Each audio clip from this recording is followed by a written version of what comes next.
Hello नमस्कार दोस्तों, स्वागत है आपका अभिज्ञान में। उपनिषदों के अलग अलग श्लोकों से, कुछ अलग अलग व्याख्यानों से हम समझने का प्रयास करेंगे कि आखिर मौत के बाद क्या होता है। यहाँ पर आज हम पुराणों से कोई भी कहानी कथा लेकर इसे समझने का प्रयास नहीं करेंगे, बल्कि वेदांत से और उपनिषदों से समझने की कोशिश करेंगे। चलिए शुरुआत करते हैं ब्रह्मसूत्र से। ब्रह्मसूत्र के तीसरे अध्याय के पहले पाद के पहले श्लोक में लिखा है कि उक्त देह के बाद देहांतर की प्राप्ति के समय यह जीवात्मा शरीर के बीज रूप सूक्ष्म तत्वों से युक्त हुआ जाता है। अब एक प्रकरण छांदोग्य उपनिषद से देखते हैं। यहाँ एक कथा आती है कि श्वेतकेतु नाम से प्रसिद्ध एक ऋषि कुमार था। वह एक समय पंचालों की सभा में गया। वहाँ प्रवाहन नामक राजा ने उससे पूछा, क्या तुम अपने पिता से शिक्षा पा चुके हो? उसने कहा हाँ। तब प्रवाहन ने पूछा, यहाँ से मरकर यह जीवात्मा कहाँ जाता है? वहाँ से फिर कैसे लौट कर आता है? देवयान और पितृयान मार्ग का क्या अंतर है?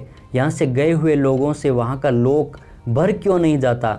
इन सब बातों को, और जिस प्रकार पांचवी आहुति में यह जल पुरुष रूप हो जाता है, इस बात को तू जानता है या नहीं?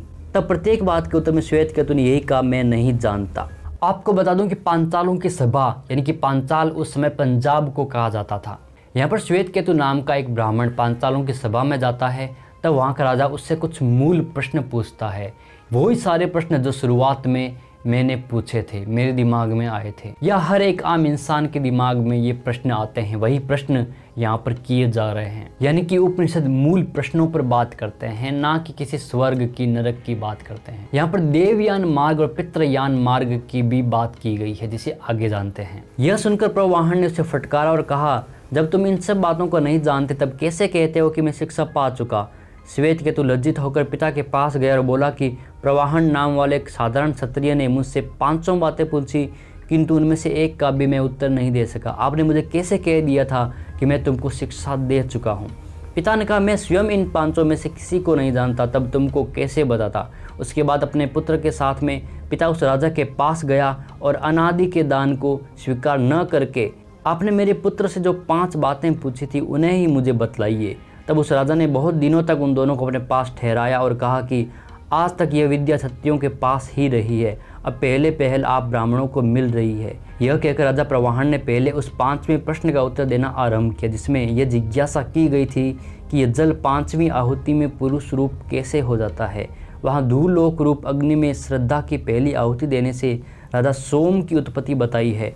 दूसरी आहुति है मेघ रूप अग्नि में राजा सोम को हवन करना, उससे वर्षा की उत्पत्ति बताई गई है। तीसरी आहुति है पृथ्वी रूप अग्नि में वर्षा को हवन करना, उससे अन्न की उत्पत्ति बताई गई है। चौथी आहुति है पुरुष रूप अग्नि में अन्न का हवन करना, उससे वीर्य की उत्पत्ति बताई गई है। और 5वीं आहुति है स्त्री रूप अग्नि में वीर्य का हवन करना, उससे सृष्टि की या गर्भ की उत्पत्ति बतलाकर कहा है कि इस तरह यह जल 5वीं आहुति में पुरुष संज्ञक होता है। इस प्रकार जन्म ग्रहण करने वाला मनुष्य जब तक आयु होती है तब तक यहाँ जीवित रहता है।